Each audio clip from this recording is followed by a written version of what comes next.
여름엔 40도, 45도까지 올라가는 그런 떼약볕 밑에서 양들을 돌봐야 하고요.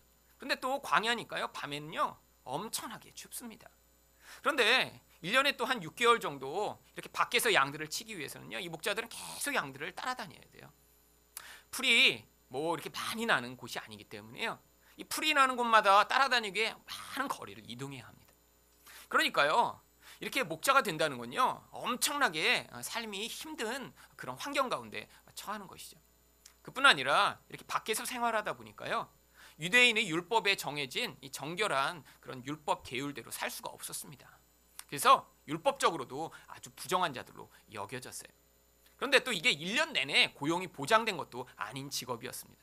왜냐하면 이 풀이요. 또 겨울철이 되면 다 사라지거든요. 그렇게 되면 이 목자들이요. 이 풀을 양들에게 먹이기 위해서 어떤 일을 했냐면 밀밭이 있던 곳에 밀을 베고 나면 그 밀 밑둥이 남아 있었는데요. 그 밭에 가서 그 밀의 밑둥만을 그 양들이 뜯어먹도록 하기 위해 이 밭을 가지고 있는 주인에게 사정을 해서 이 밭 주변에 있는 뽕나무 밭에 올라가 그 뽕나무를 솎아주고 재배하는 일을 1년 중에 6개월은 맡아서 대신하면서 양들을 그때 먹이는 일을 했습니다. 그래서 구약에서도요. 아모스라고 하는 선지자가 자신의 직업을 소개하면서 나는 목자이면서 뽕나무를 키우는 사람이다 라고 얘기한 게요. 지금 뭐 두 가지 직업을 가진 이렇게 부유한 상황을 얘기하는 게 아니라 양만 쳐서는 먹고 살지 못하기 때문에 이렇게 뽕나무 위에 올라가 그 비천한 일까지 해야지만 겨우 먹고 사는 그런 모습을 이야기하는 것입니다. 사회적으로 종교적으로 가장 낮고 부정한 이런 사람들에게 그런데 왜 이렇게 천사들이 와서 이렇게 귀하고 놀라운 소식을 그들에게 가장 먼저 전한 것일까요? 바로 이와 같은 낮아진 자들은요. 마음이 정말 하나님의 도우심과 은혜와 구원이 아니면 살 수 없다라고 하는 그런 마음이 겸손한 태도를 갖고 있는 대표적인 사람을 상징하기 때문에 그 놀라운 복음의 말씀이라도 마음이 교만하고 자기 힘으로 살아가는 자들에게는 그 복음이 별로 중요하게 여겨지지 않기 때문에 하나님은요. 이 귀한 복음의 말씀을 바로 이들에게 와서 맨 처음에 전하신 것입니다. 8절과 9절 말씀을 한번 보겠습니다. 그 지역의 목자들이 밤에 밖에서 자기 양떼를 지키더니 주의 사자가 곁에 서고 주의 영광이 그들을 두루 비침에 크게 무서워하는지라. 이런 천한 자들에게요. 하나님의 영광이 비친 것이죠. 바로 이 땅에서도요. 이렇게 예수님이 오신 이 사실이요.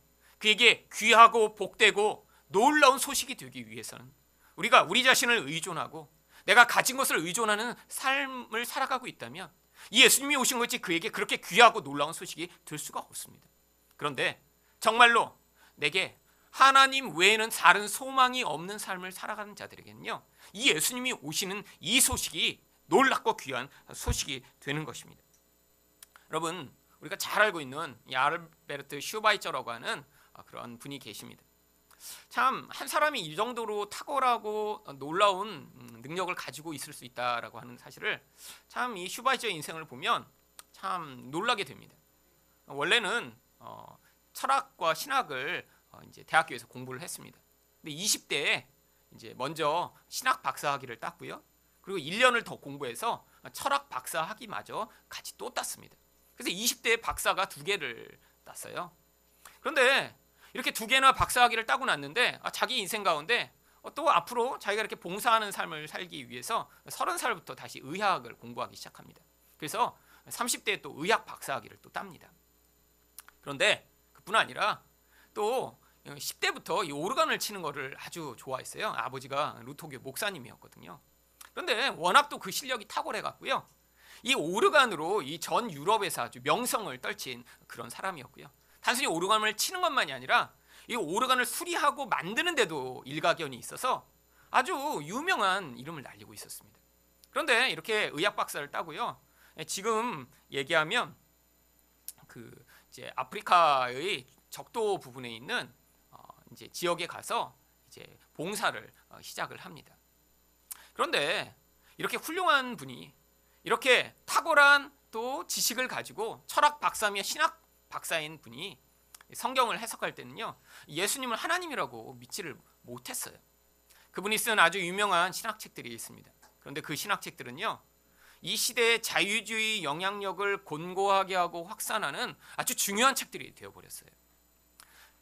슈바이처 박사는 이 신학책을 쓰면서 거기에서 예수님이 이제 하나님 나라가 곧 임할 것이라고 생각을 했는데 이게 하나님 나라가 곧 자기가 생각한 대로 임하지 않자 예수님 스스로 죽음의 자리로 선택해 가서 죽은 것이라고 주장하기 시작했고요. 그는 실패한 그런 위대한 위인이라고 주장을 했습니다. 여러분, 그의 삶을 보면요, 한 사람이 가질 수 있는 모든 것을 다 가지고 있어요. 심지어는 보통 그렇게 탁월하고 똑똑한 사람들이 가지는 그런 교만한 태도를 갖지 않고 아프리카까지 가서 이렇게 남을 봉사하는 삶을 살았는데 그런 똑똑한 그런 교만함을 가지고 있으니까요. 이 예수님이요, 하나님의 아들이며 자기를 구원하시는 분이라는 사실을 믿고 받아들일 수 없었던 것입니다. 오늘 천사들이 와서 10절에서 이 목자들에게 이렇게 이야기합니다. 천사가 이르되 무서워하지 말라. 보라, 내가 온 백성에게 미칠 큰 기쁨의 좋은 소식을 너희에게 전하노라. 여기 나와 있는 이 좋은 소식, 흔히 성경에서 복음이라고 번역되고 있는 단어입니다. 근데 이 복음이 무엇이라고 얘기하죠? 큰 기쁨의 복음이라고 얘기해요. 이처럼 목자와 같이 낮아진 마음을 가진 사람들에게는요, 자신의 죄 문제로 고민하던 사람들에게는요, 자기 힘으로 자기 인생의 모든 관계와 문제들을 해결할 수 없다는 사실을 깨달은 사람들에게는요, 바로 이 예수님이 오셨다고 하는 이 복음이 이렇게 큰 기쁨의 소식이 될 수 있지만, 그렇지 않은 사람들에게는요, 사실 이 성탄절이요, 자기 쾌락과 욕망을 위한 그런 시간이 되어버릴 뿐입니다.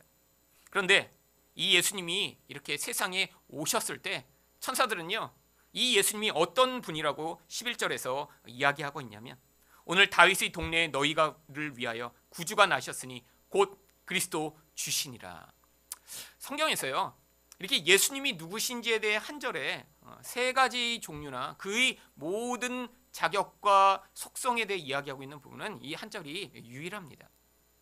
이 본문에는 그래서 바로 예수님이 세상에 어떠한 분으로 오셨는가를 보여주고 있습니다. 첫 번째, 천사들이 얘기한 구주가 나셨다라고 할 때 이 구주는요, 바로 예수님이 세상에 구원자로 임하셨음을 이야기하는 것입니다. 그런데 예수님이 무엇에서 우리를 구원하러 세상에 오셨나요? 바로 마태복음 1장 21절에 예수님이 어떤 것에서 우리를 구원하실지 이렇게 기록하고 있습니다. 아들을 낳으리니 이름을 예수로 하라. 이는 그가 자기 백성을 그들의 죄에서 구원할 자이심이라 하니라. 바로 예수님은요, 우리를 우리 죄에서 구원하러 이 땅에 오셨습니다. 여러분, 죄가 무엇이죠? 우리 관계를 파괴해서요, 우리 인생을 불행하게 만들고 우리를 고통하게 만드는 모든 근원을 죄라고 이야기합니다. 여러분, 예수님이 오셔서 해결하시고자 하는 것은요, 바로 우리 인생을 고통하게 만드는 이 죄의 문제를 해결하시고자 하는 거예요. 그런데 이렇게 예수님을 잘못 믿고 있고 예수님을 오해하는 사람들은요, 예수님이 오셔서 단순히 가난한 자를 부자 되게 만들거나 아픈 사람을 건강하게 만드는 것이 예수님이 오신 목적이라고 착각하게 되는 경우가 많이 있습니다. 여러분, 근데 그렇지 않아요. 여러분, 예수님은요, 이런 병든 상황에 있더라도, 경제적으로 약한 가운데 있더라도요, 그 가운데 죄의 문제가 해결된 사람 가운데 주시는 그 놀라운 구원과 놀라운 축복을 주시기 위해 우리에게 오신 것입니다. 여러분, 만약에 예수님이 이렇게 눈에 보이는 그런 환경을 변화시키기 위해 단순히 오신 하나님이시라면, 성경에 나와 있는 예수님의 제자들은요, 계속해서 불행하고 계속해서 정말 비참한 삶을 살고 있었다고 얘기해야 돼요. 여러분, 가장 대표적인 사람이 바로 바울입니다. 여러분, 바울은요, 이렇게 예수님을 위해 열심히 살았는데 그의 말년이 어떠한 말년을 살게 되었냐면, 감옥에 갇혀서 오랫동안 고통하다가요, 나중에 목이 잘려서 죽임을 당합니다. 그런데 이렇게 감옥에 갇혀 있을 때 바울이 빌립보서 4장 4절에서 뭐라고 이 편지를 받는 자들에게 편지를 했냐면, 주 안에서 항상 기뻐하라. 내가 다시 말하노니 기뻐하라. 여러분, 기쁨의 그 근원은요, 우리가 죄에서 해방되어 하나님과의 관계가 온전히 회복되고요, 다른 사람과의 관계가 온전히 회복되었을 때 주어지는 것입니다.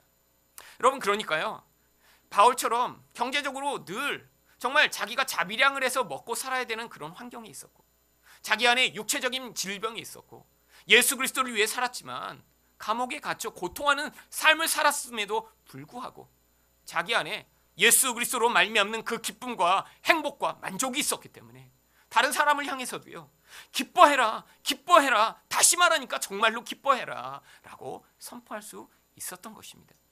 여러분 가운데 기쁨이 없으신 분이 계신가요? 여러분 가운데 행복하지 않은 분이 계신가요?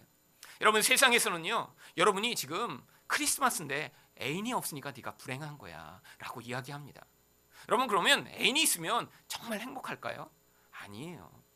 여러분, 정말 지금 결혼하지 못해서 나도 이 크리스마스까지는 결혼을 해야 되는데 라고 여태까지 생각했다가 크리스마스에서 정말 홀로 크리스마스 이브를 보내 불행하고 슬픈 마음을 가지고 있다고 해서, 그럼 여기 결혼하신 분들, 이제는 다시는 그런 문제로 고민 안 할 분들은 어젯밤을 너무 행복하게 정말 만족하며 지내셨나요? 아니에요. 여러분, 우리가 바라보는 물질적으로 상황적으로 변하는 것은요, 잠깐의 기쁨을 가져다 줄 수 있습니다. 여러분, 그런데 궁극적 만족과 기쁨은요, 예수 그리스도가 우리 마음에 오셔서 깨어진 이 관계를 회복하심으로 말미암아 우리가 하나님과도 온전한 관계를 맺는 자가 되고요, 다른 사람과도 사랑하는 관계를 맺는 자가 되었을 때 우리 안에서 참된 기쁨과 만족과 행복을 누릴 수 있는 것입니다. 예수님이 세상에 오신 이유는요, 바로 이것을 해결하기 위해 오신 거예요. 여러분, 매년 크리스마스가 되지만 여러분 가운데 이 크리스마스를 단순히 세상에 오신 아기 예수님, 그냥 매년 반복되는 일이라고 생각하고 아무 기쁨이 없으시다면, 아직 여러분, 죄가 얼마나 무섭게 우리의 삶을 파괴하고 우리 행복을 파괴하고 우리 기쁨을 빼앗아가고 있는지를 지금 경험하고 있지 못하셔서 그래요.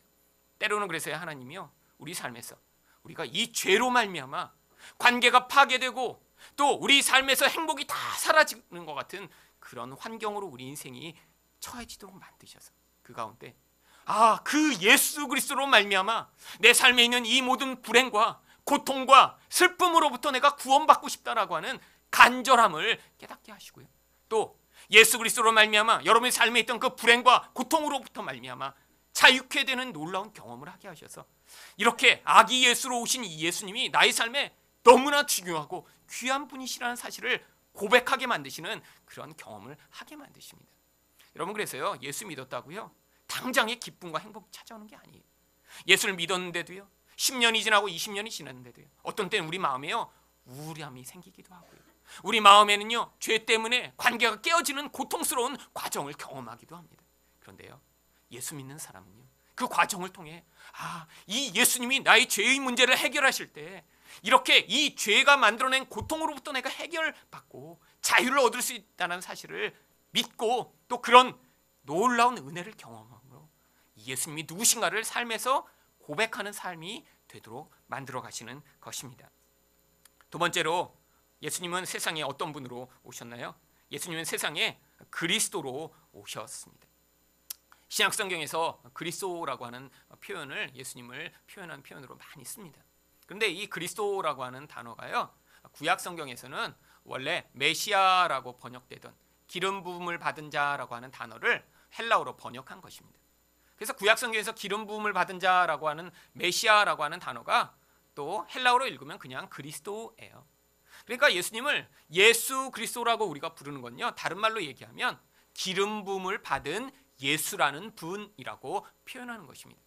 여러분, 그런데 구약 성경에서는요, 많은 예를 통해 어떤 특별한 경우에 사람에게 이렇게 기름을 붓는 경우들을 설명하고 있습니다.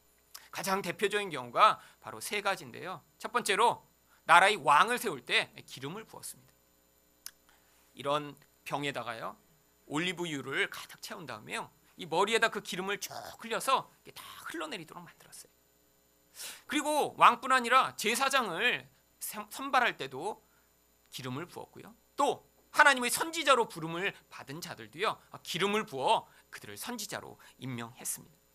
바로 예수님이 이 땅에 이렇게 오셨을 때 그분이 왕이시며 그분이 선지자시며 그분이 제사장이심을 보여주기 위해 바로 예수님을 예수 그리스도라고 부르는 것입니다. 여러분, 예수님은 그냥 세상에 오신 것이 아니에요. 예수님은 왕으로 오셨습니다. 그래서 예수님이 이 땅에 왕으로 오신 것이 바로 우리를 하나님의 백성 삼으셔서 우리 인생을 이제부터 주관하시고 우리 인생을 인도하시고 우리 인생을 공급하시고 우리 인생을 축복하여 그 왕의 나라에 동참된 삶이 무엇인가를 세상에 보여주시고 하나님 나라의 통치를 확장하기 위해 이 땅에 오신 것입니다. 여러분, 이 왕의 통치를 어떤 사람이 환영할까요? 바로 폭압과 모든 악한 것에 지배를 받던 삶을 살던 사람들은 바로 이 예수님이 이렇게 왕으로 오셔서 자기 삶을 자유케 하시는 그 놀라운 은혜를 찬양하고 경배하게 됩니다. 여러분, 예수를 믿지 않는 모든 사람을 성경은 마귀의 노예라고 표현하고 있습니다. 여러분, 마귀가 자기 자녀처럼 삼고 노예처럼 삼는 그런 사람들은요, 이 땅에서 고통하고 눈물을 흘리는 삶을 살게 돼요. 마귀가 눈에 보이게 세상에 나타나나요? 아닙니다. 마귀는요, 세상이라고 하는 이 세상을 통해 사람들을 유혹하고 지배하고 또 중독되게 만들어서 거기에서 자기 영향력을 확장하고 있죠. 사람들은 이렇게 세상에서 이렇게 살아라, 이것이 좋은 길이야, 이게 행복한 길이야 라고 이야기하면요, 그 마귀의 속임수인 것도 알지 못한 채로 노예된 채로 그 삶을 따라가기 위해 몸부림치는 삶을 삽니다. 근데 결과가 무엇이죠? 결국 자기 인생이 파괴되고요, 다른 사람도 파괴하는 인생을 살게 되는 것이죠. 그런데 하나님 백성들은요, 이런 세상 가운데 노예되었던 것에서 하나님이 오셔서 이제 더 이상 그것에 노예되지 않고 예수 그리스도 선하신 왕을 우리 인생의 주인으로 우리가 받아들일 때 그분으로 말미암아 우리 인생에서 참 자유를 누릴 수 있도록 해주시는 것입니다. 또한 예수님이 선지자가 되신다는 건요, 이제 우리 인생에 오셔서 하나님의 말씀을 예수님이 선포해 주시는 거예요. 어떤 말씀이요? 이제까지 내가 죄라고 깨닫지 못하던 그것들을, 그 말씀을 들어 이제 생명을 얻는 길로 걸어갈 수 있도록 거기서 변화되는 말씀을 얻게 되는 것입니다. 여러분이 이제 내가 하나님의 자녀라는 사실을 깨닫게 되시는 그 순간이 언젠가요? 하나님이 오셔서 아이고 내 이쁜 새끼 하고 여러분 이렇게 쓰다듬어 주시면 그제서야 내가 하나님의 아들이구나 알게 되나요? 아니에요. 바로 예수 그리스도를 통해 이젠 우리가 하나님의 자녀 되었기 때문에 우리가 하나님을 향해 아버지라고 부를 수 있고, 이제 그 말씀을 들을 때 이제 하늘에 대한 소망을 내 안에서 갖게 되는 것을 보며 내가 하나님의 자녀가 되었다라는 사실을 고백하게 되는 것입니다. 또한 예수님은 무엇으로 오셨나요? 이렇게 우리에게 기름 부음을 받은 자로 제사장으로 오심으로 말미암아 더 이상 우리가 죄로 말미암는 죄책감과 죄에 대한 두려움에 사로잡히지 아니하고 그 죄가 있음에도 불구하고 하나님께 담대하게 나아갈 수 있는 자가 되도록 만들어 주셨습니다. 이런 일을 감당하시기 위해 예수님을 향해 하나님이 기름 부음을 부으셨음을 사도행전 10장 38절에 이렇게 이야기하고 있습니다. 하나님이 나사렛 예수에게 성령과 능력을 기름 붓듯 하셨음에 그가 두루다니시며 선한 일을 행하시고 마귀에게 눌린 모든 사람을 고치셨으니 이는 하나님이 함께 하셨음이라. 이렇게 성령으로 하나님이 기름을 부으셨어요. 하나님의 백성들, 마귀에게 노예되었던 자들을 구원하심으로 말미암아 그 가운데 이제 그 자유가 무엇인지 은혜가 무엇인지를 경험하게 해주셨다는 것입니다. 그래서 예수님도요, 우리에게 오셨을 때 그가 맨 처음 사역을 시작하시며 누가복음 4장 18절 19절에선 이렇게 자신을 소개하십니다. 주의 성령이 내게 임하셨으니 이는 가난한 자에게 복음을 전하게 하시려고 내게 기름을 부으시고 나를 보내사 포로된 자에게 자유를, 눈먼 자에게 다시 보게 함을 전파하며 눌린 자를 자유롭게 하고 주의 은혜의 해를 전파하게 하려 하심이라 하였더라. 여러분, 어떤 사람에게 이 성탄이 기쁨과 즐거움의 시간이 될까요? 여기 나와 있는 대로요, 바로 이런 가난한 자, 포로된 자, 눈먼 자, 눌린 자의 삶을 살고 있었던 자신의 상황을 고백하며 그런 낮아진 마음을 가진 자들은요, 예수님이 오셔서 그런 영적으로 가난하여 세상에 눈에 보는 것만으로 살려고 하는 그런 인생으로부터 이젠 하늘의 그 부요와 영광을 바라볼 수 있는 자들로 바꾸어 주시는 그 은혜가 너무나 감사하게 되고요, 세상에서 마귀의 지배와 영향력으로 말미암아 끊임없이 세상에서 스스로 자기 모습을 벗어나고 새롭게 만들고 싶지만 그 모습에서 벗어날 수 없었던 자들이요, 이렇게 하나님의 은혜로 자유케 되는 그 은혜로 말미암아 감사하게 되는 것이고요, 하늘의 것을 알지 못하던 자들이 이제 그 눈을 열어 예수 그리스도를 하나님으로 고백하게 되고 하늘 나라의 소망을 품게 되는 그런 눈 열린 자의 삶을 살게 될 때, 또한 세상에서 이렇게 마귀의 영향력, 두려움의 영향력, 이 세상이 두렵게 하는 그 모든 것에 눌려있던 자들이 자유케 되는 그 놀라운 경험을 하게 된 자들은요, 이 예수님이 이 땅에 오신 것이요, 우리에게 그런 기쁨의 복음의 소식이 되는 것입니다. 마지막으로 예수님은 세상에 어떤 분으로 오셨나요? 예수님은 주님으로 세상에 오셨습니다. 여러분, 이 당시에 이 이스라엘 백성들이 살던 시대에는 노예 제도가 있었던 시기입니다. 로마와 같은 나라는요, 그 나라의 10% 정도만 자유인이었고요, 90%의 사람들이 노예였습니다. 수없이 많은 노예들이요, 소수의 사람들을 위해 살고 있었던 것이죠. 노예는요, 아주 비참한 그런 신분이었어요. 결혼하지 못하는 경우가 흔했고요, 자기 혹시 주인의 호의를 받아 결혼을 하더라도요, 그 자녀는 주인에게 소속된 또 다른 노예였습니다. 여러분, 제대로 먹지 못했고요, 제대로 자지 못했고요, 자기 소유물을 가질 수 없었고요, 주인에게 학대를 당하다 죽임을 당하는 경우도 흔했습니다. 여러분, 그런데 한 무리가 나타나더니 자기를 스스로 노예라고 부릅니다. 그럼 바로 로마서 1장 1절을 보면요, 예수 그리스도의 종 바울은, 우리는 이 종이라고 번역하는 이 둘로스라고 하는 원래의 단어는 바로 노예라고 하는 단어입니다. 종은 그래도 어느 정도의 신분 보장이 되는 그런 종이죠. 여러분, 여기서 이 둘로스라고 하는 단어는요, 단순한 종이 아니라 노예라고 불리는 거예요. 여러분, 이렇게 가장 비참하고 가장 천한 그런 신분으로 왜 자기 자신을 소개하는 걸까요?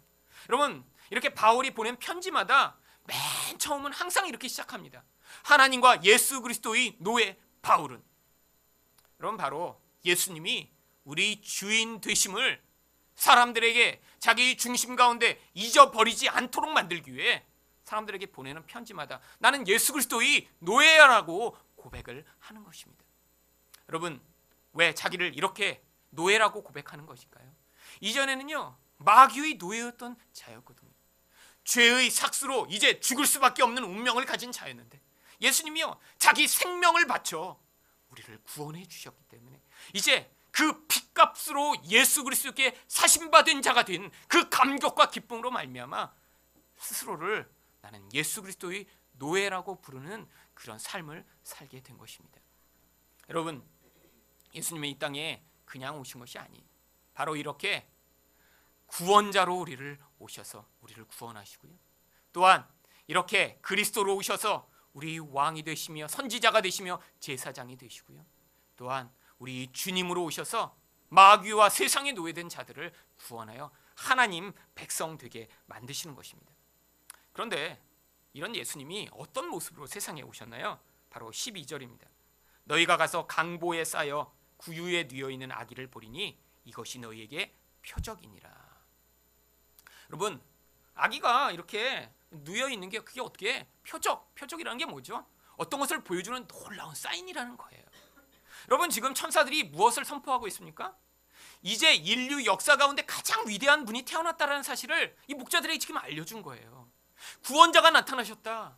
이 인간이 인류 역사에 대해 고통하던 그것으로부터 구원할 자가 나타나셨는데 그가 어디에 계시다고요? 구유에 계시대요. 짐승들이 여물을 먹던 여물통에 그가 누워 계신데 강보, 그냥 천에 쌓여 거기에 있는 것이 그게 바로 놀라운 사인이라는 거예요. 아니, 이렇게 위대하고 놀라운 분이 세상에 태어나셨으면 어디에 태어나셨어야죠? 왕궁에 태어나셨어야죠. 아니, 그런 분이 세상에 태어나셨으면 뭐로 쌓여 있어야죠? 비단 보자기로 쌓여 있어야죠. 그런데 아무것도 아닌 그런 천에 쌓여 말 구유에 그분이 놓여 계시다는 거예요. 여러분, 그래서요, 동방 박사들이 찾아왔을 때 사실 맨 처음에 어디로 갑니까? 마태복음 2장 1절과 2절에 보면요, 헤롯 왕 때 예수께서 유대 베들레헴에 나심에 동방으로부터 박사들이 예루살렘에 이르러 말하되 유대인이 왕으로 나시니가 어디 계시냐? 우리가 동방에서 그의 별을 보고 그에게 경배하러 왔노라 하니. 이 동방 박사들은 점성술가였습니다. 하늘에 있는 별을 보면서 미래를 예측하는 자들이었어요. 그런데 그때까지 한 번도 발견되지 않은 놀라운 별이 하늘에 뜨면서 그들이 걸음을 인도합니다. 그것에 대한 예언이 그들을 알고 있었기 때문에 저 별이 나타나면 이 인류 역사의 가장 위대한 왕이 태어난다 그래서 멀리서부터 수천 킬로를 타고 이제까지 온 거예요. 그런데 그 왕이니까 당연히 그들은 어디에 태어날 것이라고 생각했냐면 왕궁에 그분이 태어났으리라고 생각하고 헤롯 궁전으로 간 것입니다. 그런데 예수님은 어디에 계셨어요?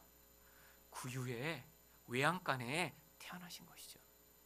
여러분, 지금도 예수님을 이렇게 화려한 그런 분으로 생각하는 사람들은요, 예수님을 정말 깊이 알게 되면 실망하게 됩니다. 예수님은요, 그분 자체도 모든 화려하고 멋진 것을 내려놓으시고요, 이 땅에 낮아진 모습으로 오셨지만 우리 인생도 그런 예수 그리스도와 같은 낮아진 마음으로 그렇게 사랑하는 사람이 되게 만드시고, 하나님 나라가 눈에 보이는 힘과 능력에 있지 아니하며 하나님 나라의 영광스러운 그 보이지 않는 능력에 있음을 드러내는 자가 되길 원하십니다. 여러분, 지금 이렇게 매년마다 되풀이되는 성탄절이지만 바로 예수님이 이런 예수님으로 오셔서 눈에 보일 때 화려하지 않고 눈에 보일 때 아무것도 아닌 모습으로 우리에게 찾아오십니다. 그 예수 그리스도를 주님으로 믿는 자들의 인생에서 바로 그분이 죄에서 자유케 하는 구원자가 되시고 우리를 다스리시고 통치하시고 결국 우리 모든 죄의 문제를 해결하시며 하나님의 백성으로 우리가 또한 이 세상에서 작은 예수가 되어 하나님이 보이신 그 놀라운 사랑을 이 땅에서도 전하는 자가 되게 만드신다는 사실을 믿으시고요, 그런 예수 그리스도를 경배하고 높이는 여러분이 되시기를 예수 그리스도 이름으로 축원드립니다.